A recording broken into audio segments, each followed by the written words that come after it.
Sau đây là chế độ cảnh báo xâm nhập. Hiện tại thì không có, tôi đang chưa bật chế độ đang ở mức off ở đây. Thì trạng thái nó báo về là off, và khi mà đây là 3 chiếc cảm biến hiện diện của 3 phòng 1 thứ nhất, phòng 1 thứ hai, phòng 1 thứ ba. Và đây, khi có xâm nhập thì chẳng có dấu hiệu gì xảy ra cả khi có sự xuất hiện người.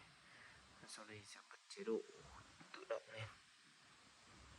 Đó, an ninh đảm bảo.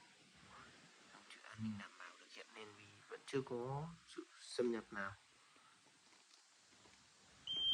Đó, khi mà có sự xâm nhập thì nó sẽ lập tức báo về điện thoại đi, nhà của bạn hiện có xâm nhập trái phép. Đấy, và đồng thời thì cái còi kêu tiếp tục báo về nhà của bạn có xâm nhập trái phép. Đây, tiếp tục ở 3 phòng. Đấy. Khi xâm nhập trái phép và lại tiếp tục nhắn tin về điện thoại cho chúng ta biết nhà bạn đang có xâm nhập.